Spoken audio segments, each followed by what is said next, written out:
this morning I have the privilege of continuing a journey that we've been on for a number of weeks through the New Testament book of James. It's crazy to think, but we're actually on the tail end of that journey. Today we actually start the final chapter in the book of James. So the book of James was penned by the biological half-brother of Jesus Christ himself. And James is writing this letter to the church that is now scattered all over the place because of some difficult things that they had gone through. And the heart of this letter, again, James is writing and telling the church, no matter where you happen to be, no matter what you happen to be going through, you've got to continue to prove that your faith in Jesus is genuine by the way that you live. And life is going to have a way of giving you plenty of opportunities to prove the authenticity of your faith. Heaven is going to constantly give you these life opportunities to prove the authenticity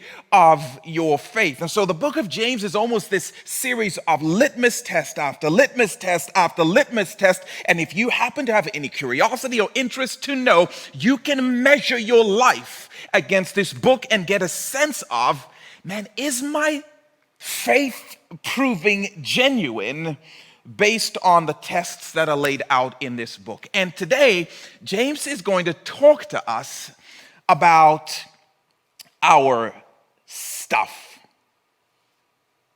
I don't know if you knew this, but the stuff you own has a way of revealing something about the authenticity of your faith. Now, it's really interesting. Every week, it seems like James is targeting a different group of people in the church. And this morning, he is going to laser focus in on rich people.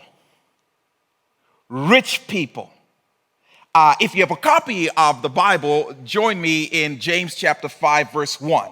James is going to talk to rich people. And the reason I know this, by the way, is because it says here in verse 1, now listen, you rich people. Do not ever question my understanding of the scriptures. Again, James starts by shouting, hey, rich people, listen up and listen now. Listen now. Now, if you're not a rich person, he's not talking to you. So you have every freedom to kind of just tune things out for a moment. But if you are rich, I'm sorry, but he is talking to you and you must listen, and apparently listen now, according to James. If you're sitting near somebody who you know is rich or even just looks rich, feel free to look at them, point at them, and say, he's talking to you. You can feel free to tag somebody in the comment section who you know is rich and say, hey, you better listen in because James is about to talk to you. Rich people. Rich people. The average household around here makes about $55,000 a year. I know, some of you are like, psh, that's chump change. For me, that's called a bonus. For others of you, you are like, you lie. No one has that much money.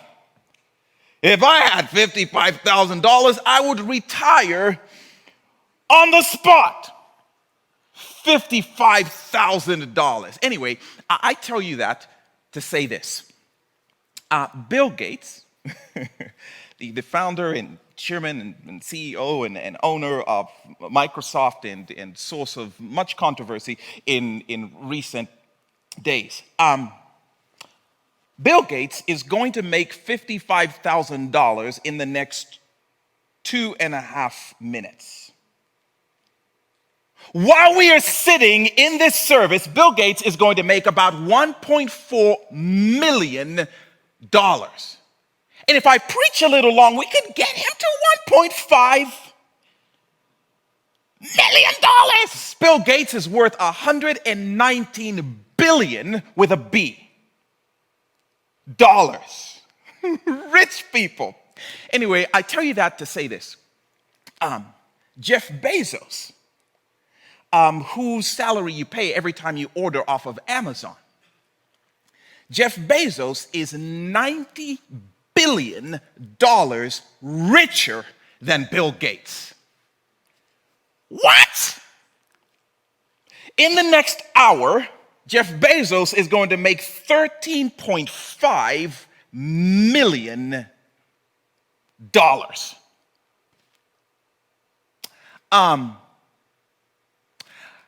Over the course of this past year, during a pandemic, after, by the way, giving away about 25% of his wealth in a lawsuit to his ex-wife, Jeff Bezos managed to become the first person that we know of to cross the $200 billion mark. That guy is worth more than $200 billion. To put that in perspective, he is the 70th richest country in the world.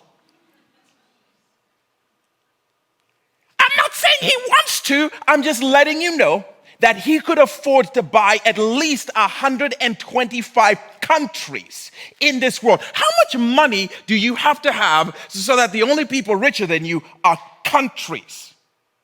Jeff Bezos, rich people. By the way, the top 3 wealthiest Americans, Jeff Bezos, Bill Gates, Warren Buffett, they have more money between them than the bottom 50% of the US population combined.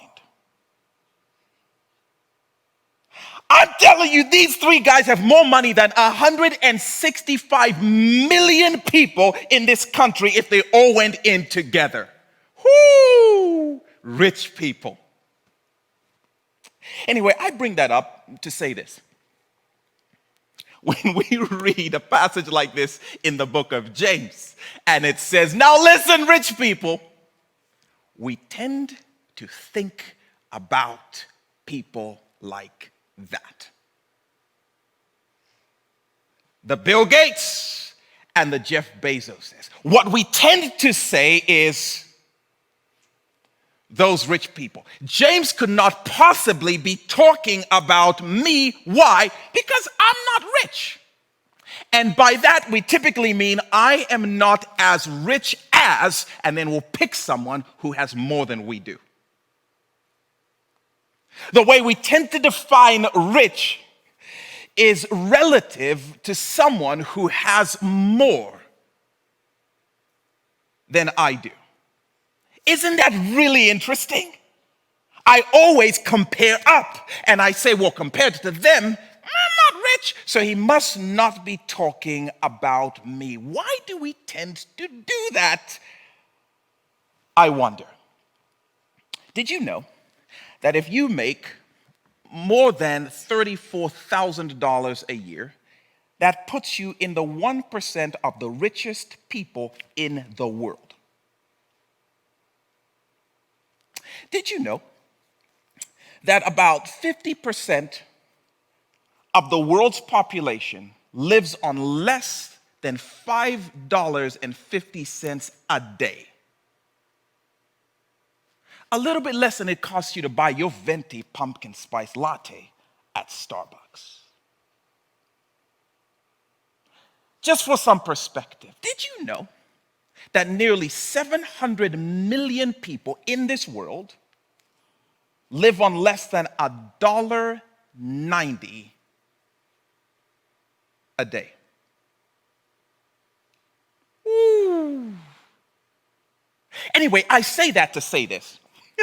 There are hundreds of millions of people in this world who read this passage of scripture and they think about you. Rich people. I'm not talking about us, but they're definitely talking about those people sitting in a service at Mission Point. Those people watching online with their high-speed internet. rich people.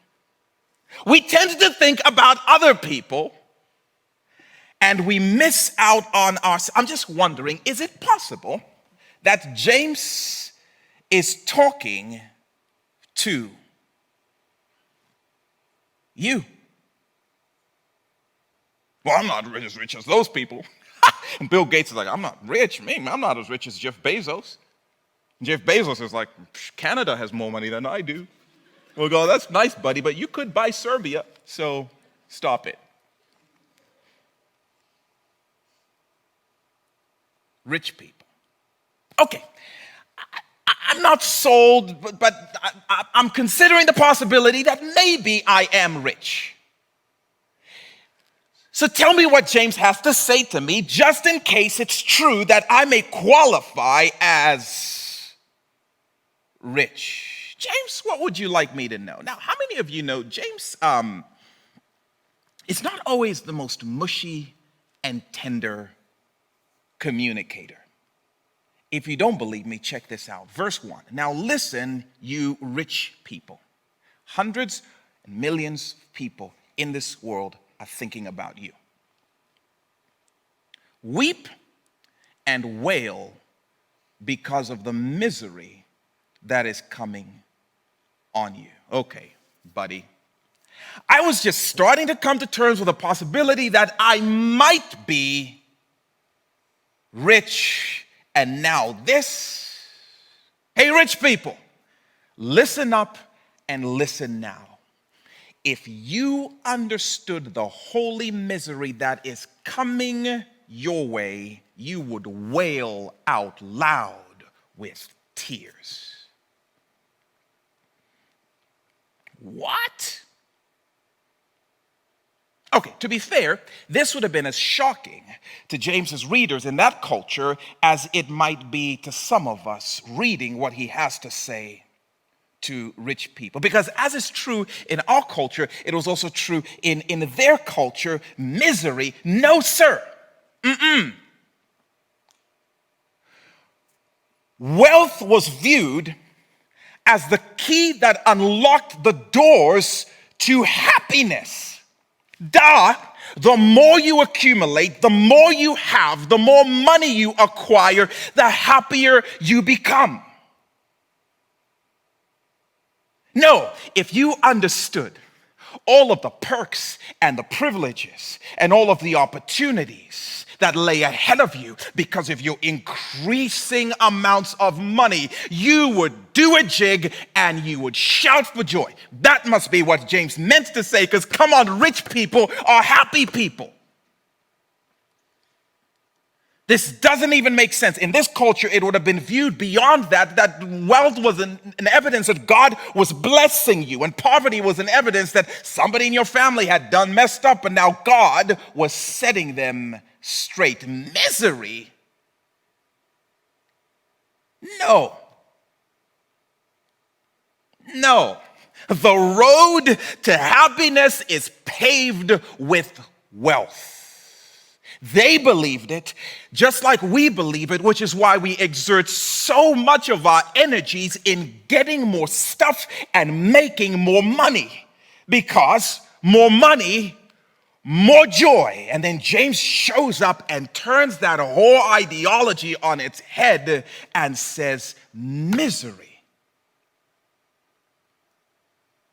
awaits in the future for the wealthy. And if you understood what your future looks like, you would be weeping and you would be beating your chest and you would be wailing out loud. Whoa. When was the last time somebody said to you, watch out for that wealth, man? There's misery there. When was the last time we said that to our kids? Like, now slow down. Chasing all of this money and success. There may be misery there.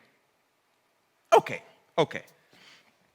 So you're telling me I came to church, and you're telling me that I tuned in to hear James say that Christians should not be wealthy? Well, listen, if you just be a little bit patient and keep reading, I don't know why we're all so impatient here at Mission Point, but if we keep reading, James is going to surface the heart of this warning that he issues to the rich.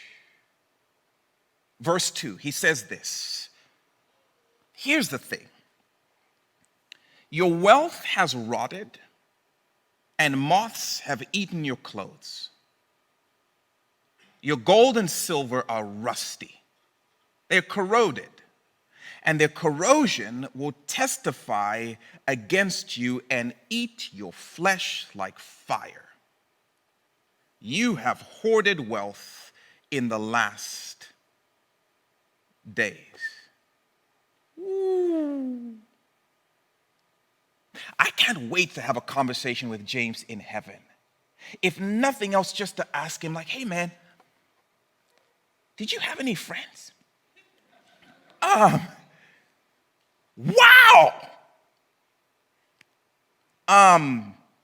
This is a really vivid way for James to say there is judgment in heaven coming for the wealthy. This is graphic.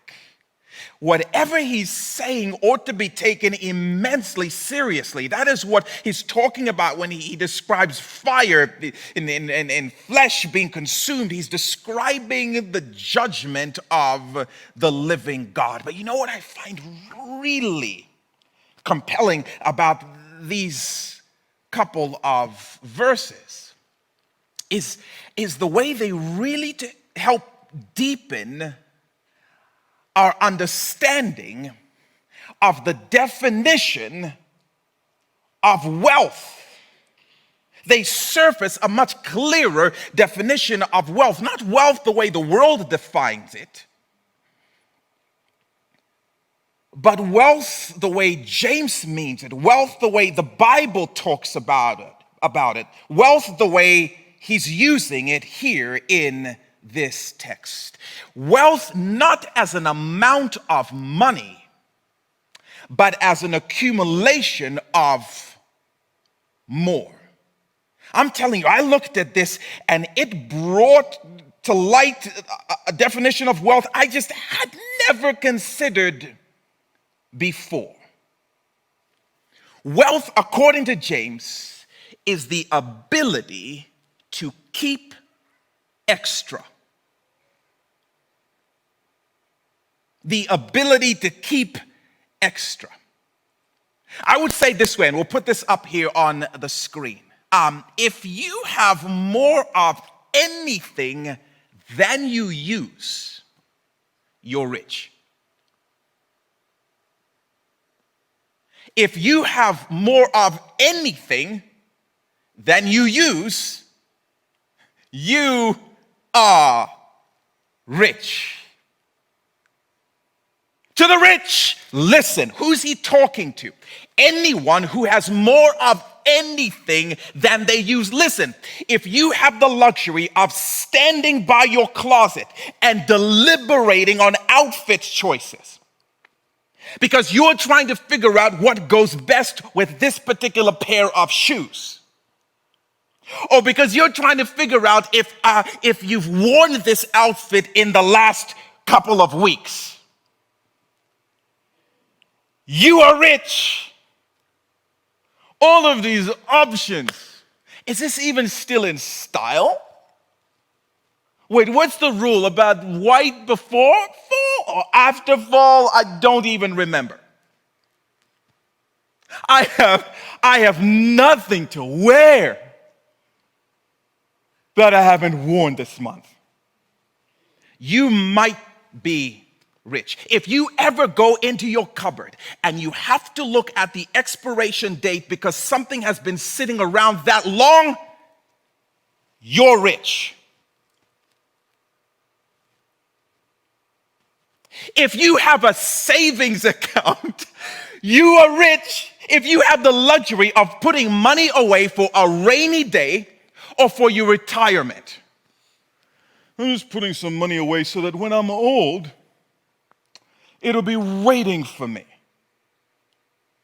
Do you understand what kind of a luxury it is to keep that extra in the bank? If you have the luxury of getting on social media and saying, "A little help, please, we're not sure which series to stream next," you are rich with your streaming subscription. If you ever sit in your house and you are flipping through the channels and you can't find anything to watch, I'm just telling you, you are rich. If the words "go on vacation" ever come out of the mouth of anyone in your family, you are definitely rich. This has been such a hard time. We're going to get away and go into someone else's place for however long because we must lay on a beach. You are rich. If you have a spare bedroom in your house, you're rich. You have a spare room in your house that's bigger than what millions and millions and millions of people call our entire home. I'm just telling you, you are rich. James does such a great job surfacing this definition of rich as the ability to keep extra. If you have more of anything than you use, you're rich. James has been talking to us the whole time. And he's saying there is holy misery coming for the rich. But hang on. Not because you have wealth, but because you hoard wealth. Misery is coming not because you have wealth, but because you hoard it. Heaven doesn't have a problem with the fact that you have stuff. It has a problem with the fact that your stuff is going stale, meaning you have so much extra stuff that you cannot use and it's going bad, and now heaven has a problem. But you insist on keeping it, keeping all of this extra. Why? Just in case.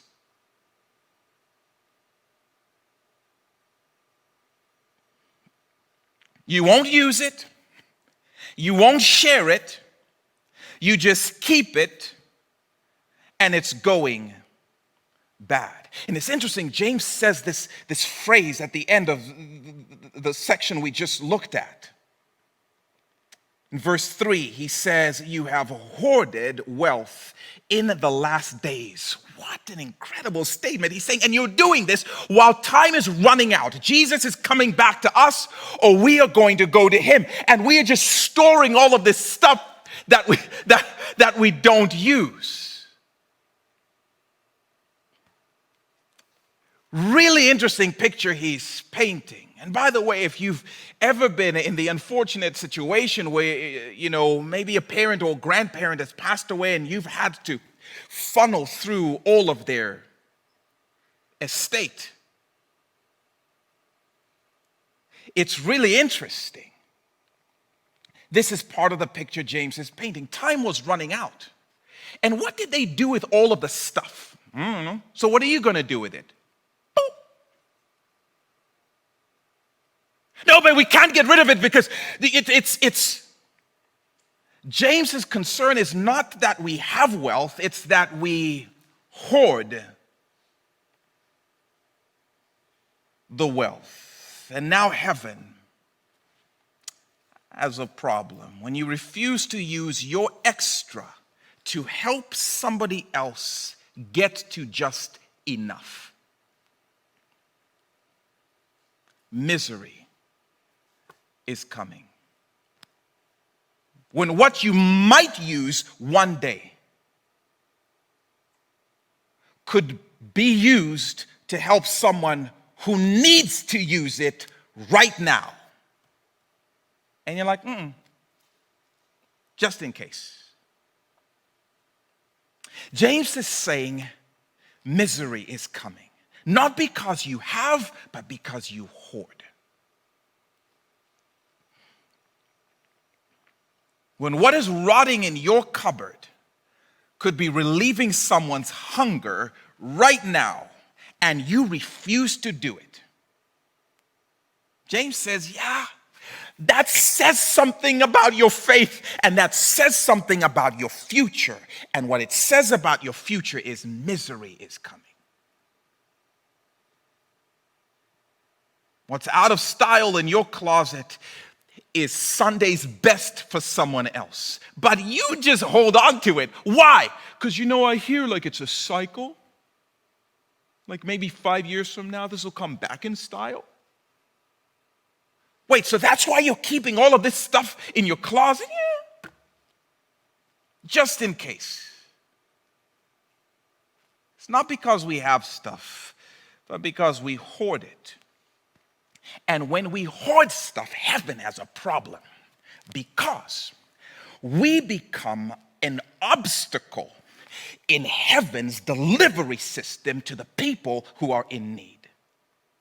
This is what I believe Paul means in 2 Corinthians chapter 9. Look at this. This is what he says.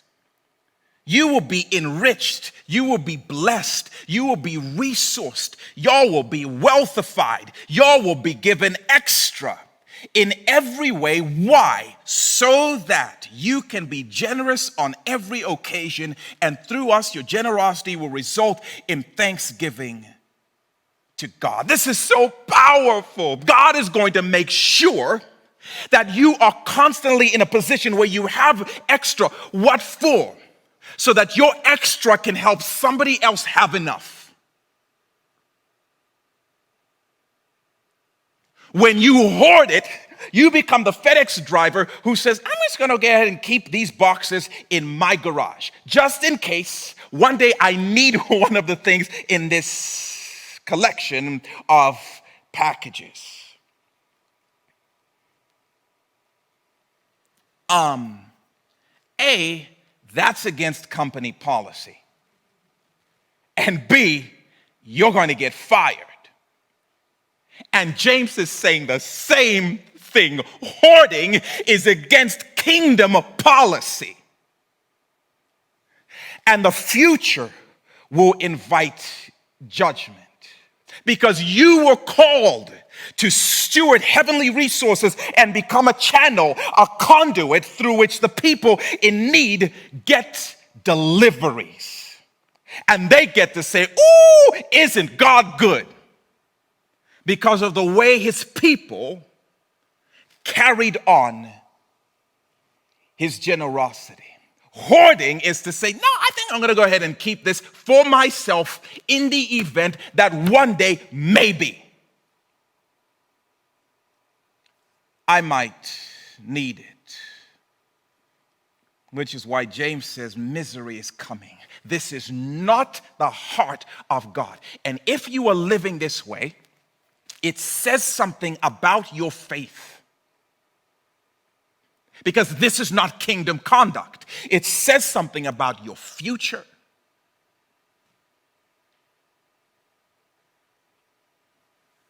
And it's as if James is saying, in every package you keep in your garage, every extra thing you store that is intended to help somebody in need will testify against you. It's almost like you are storing evidence against yourself.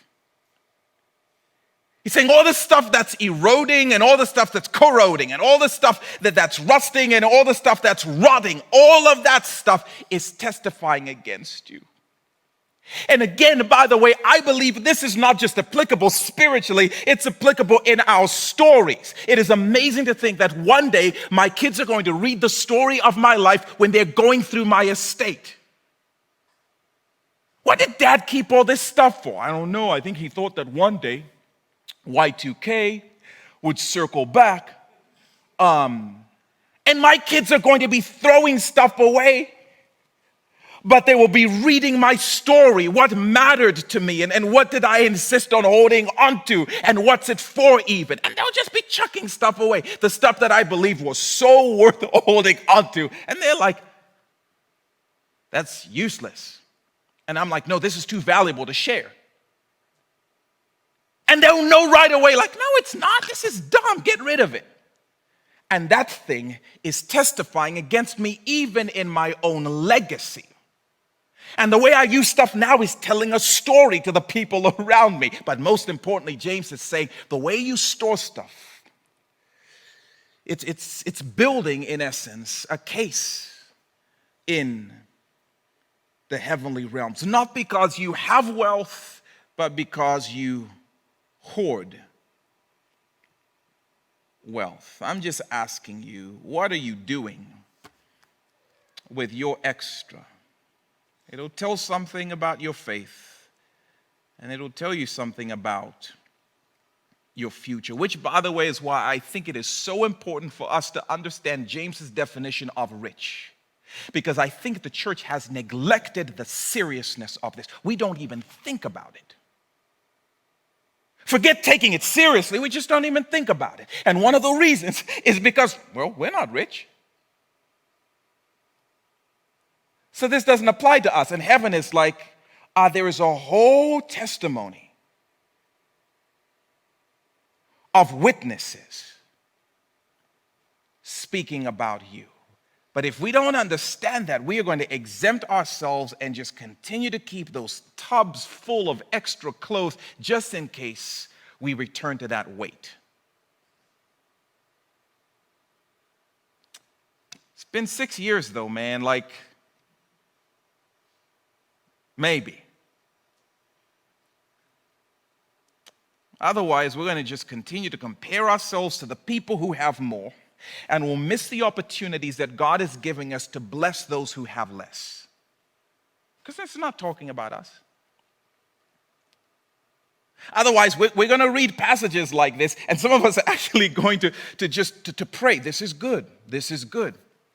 Lord, I pray that a rich person in our church would read this, and they would be so moved, yea, verily, to bless me with maybe a little extra something that I could store up, and miss the fact that James is talking to us and heaven is looking at us, and our stuff is a test of our faith and the way we choose to use it. What are you doing with the extra you have? What are you doing with your extra money? What are you doing with your extra clothes, your extra food?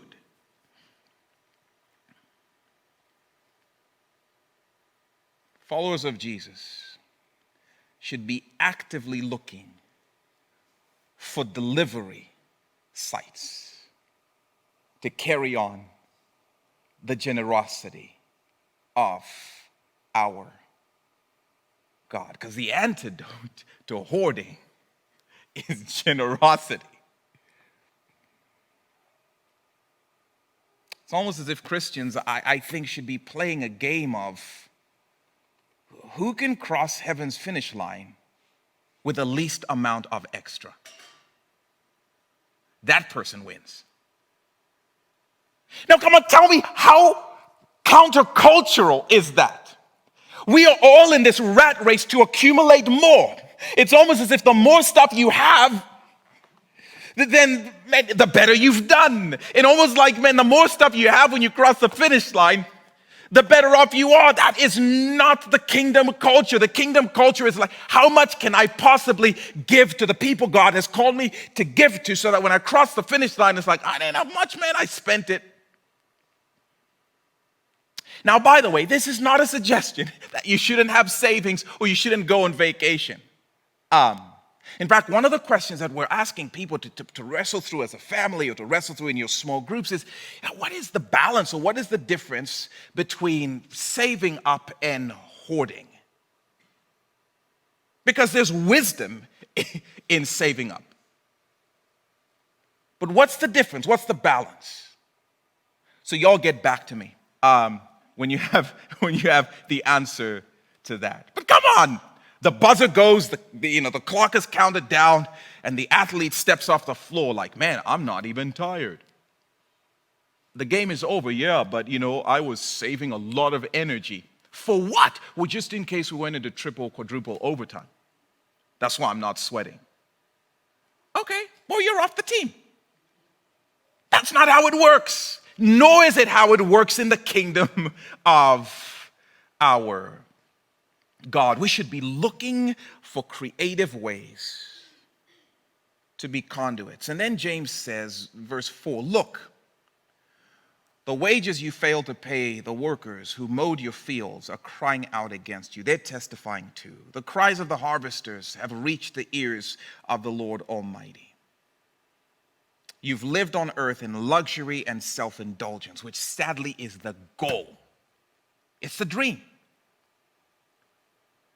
And he says, you have fattened yourselves in the day of slaughter. Verse 6, you have condemned and murdered the innocent one who was not even opposing you. In this context, James would have been speaking to landowners who would have a number of employees or workers who would work their fields. And unfortunately, there was this sad trend of these powerful, influential, wealthy people, landowners, who would just refuse to pay their workers. And so this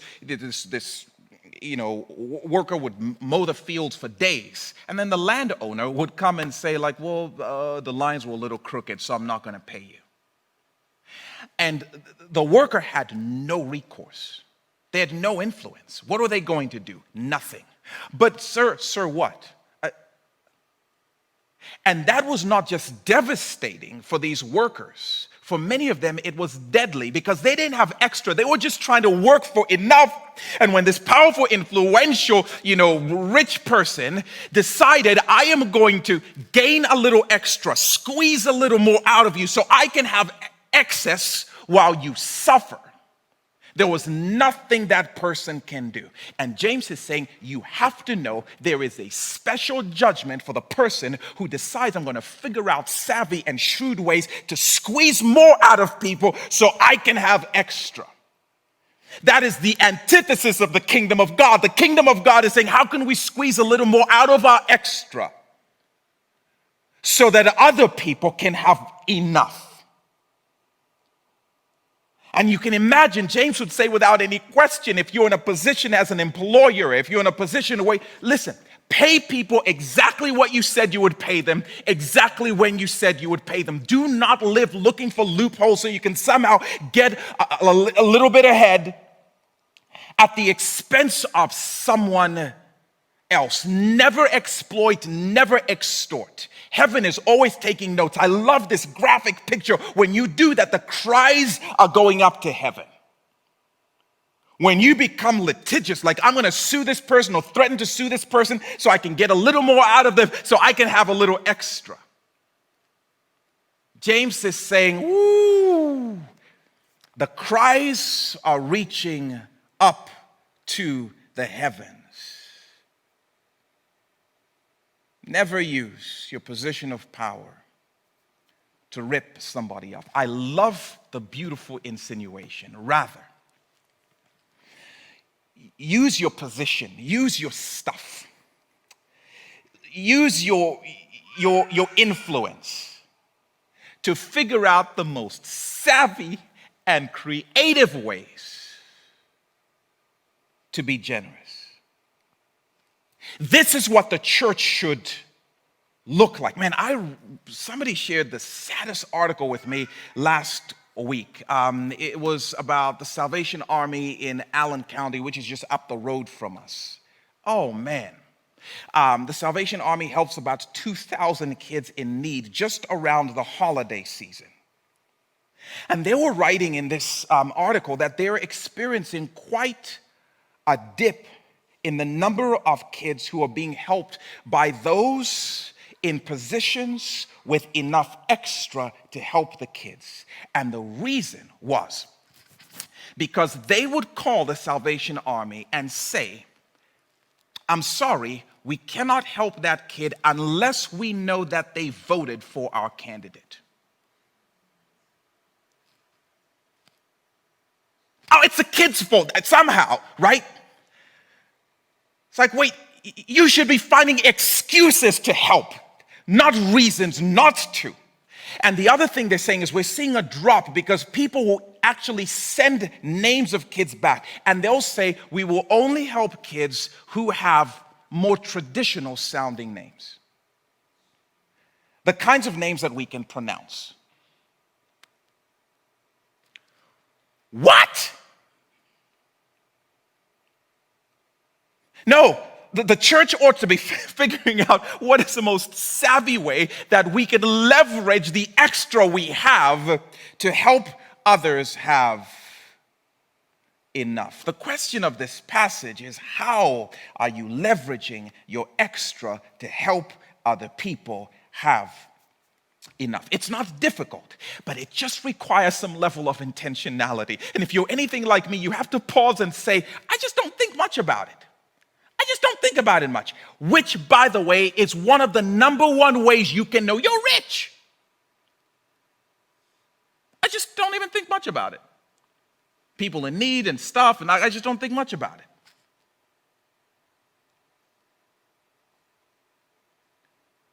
The question is, how are you leveraging it? It does take incredible intentionality to observe the needs around me. I'm just asking, is there anything you are storing that you can give away instead of holding on to it until it's useless?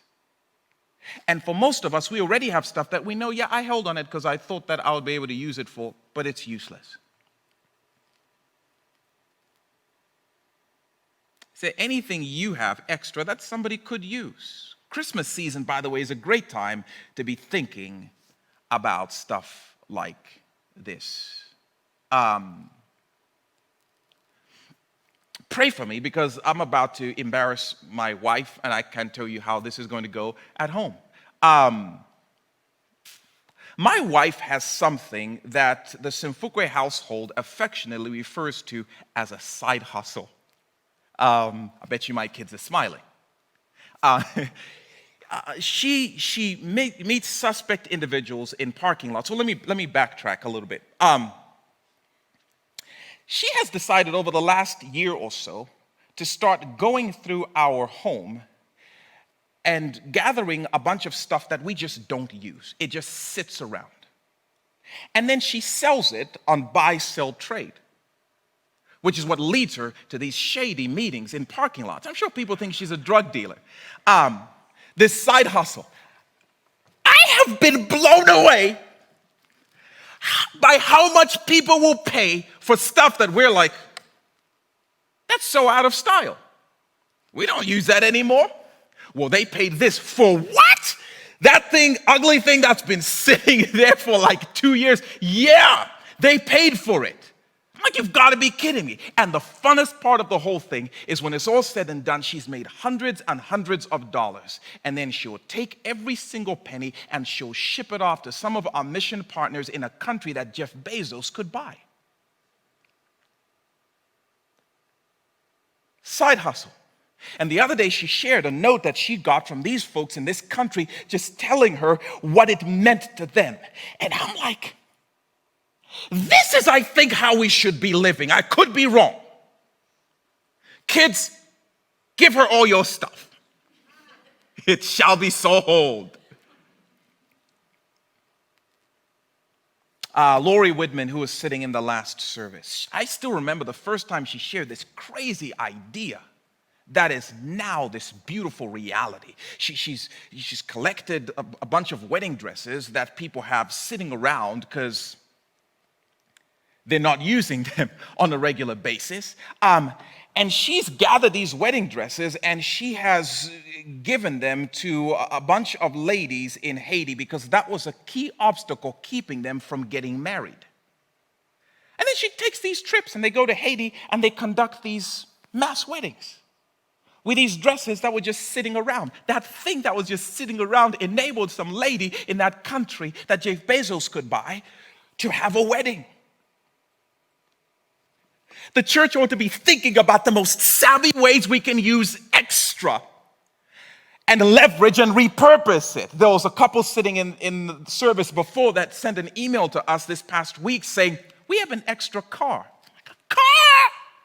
Yeah, we've actually worked on it and we fixed it because we don't want that thing rusting on our watch. An extra car? Yes. And we want to know, is there anyone you know who could use it? Which, by the way, as far as I know, we don't have an answer to that question yet. So if you know, you can email us, right? But I'm like, that right there, because some of you have extra stuff, that lawnmower that's extra, that's been sitting in your garage for years now. Well, I'm going to give it to my grandkids. You're 32 years old, man. Grandkids. Your grandkids won't be mowing. There'll be an app for that, right? But storing and storing and storing. Man, I'll tell you, I read this passage, and my wife can testify and hold me accountable, and y'all can ask me about this, but over this Thanksgiving break, I'm going to go through my stuff. I'm like, there are clothes in my closet, shoes in my closet that have dust on them. How does that happen? How does that happen? How? There are people in my native country who don't have clothes, and I have clothes with dust on them just because I'm bored of them. They're out. I am going to go through my stuff, and I am going to help my wife for the biggest buy-sell trade side hustle that there's ever been. I don't know, but I've got to think creatively about how to leverage this stuff and be a blessing, because that's what the kingdom culture ought to be. And I've just not paid attention to it because I'm too comfortable, too safe. Things are fine for me. I'm just wondering what extra you could leverage if you were intentional enough to think about it. Come on, go through your stuff. At a minimum, just donate it somewhere. Emily's going to come out in a second and give you all some ideas for ways that you can do this as we wrap, so we can make this part of our personal culture. And we want to live this way, by the way, not because it's like, oh, we're better people than other people. No, we want to live this way because, come on, isn't this us? Isn't our entire faith built on the person of Jesus Christ, who happened to have a little extra holiness, and he happened to have a little extra spiritual blessing, and he happened to have a little extra grace, and he happened to have a little extra room in heaven? And we happened to be living in the deficit that sin had created, and Jesus found the most creative way possible to empty himself and take on the form of a man, so that we who had nothing can not just have enough, but have more than enough. So it makes sense that those of us who claim to be followers of Jesus would do the thing followers do, which is follow Jesus. It's what he would do. So if we are hoarding, we are nothing like Jesus. We do this because that's what's been done for us in the gospel. And the worst case scenario, y'all, is we get to the place where it's like, man, I have very little. Well, I can fall back on a promise that God will make sure that I always have enough to be able to be generous. I'll be fine. You be fine. The question is, will we be faithful with the extra we have? And so, God, I just pray that you would stir our hearts and give us just an awakening of creative ideas of ways that we can take the extra we have and get it into the hands of those who don't have enough. May that be the story that's told of us as individuals. May that be the story that's told of us as a church. Thank you, Jesus, for your generosity to us. We live because of it. It's in your name we pray. Amen.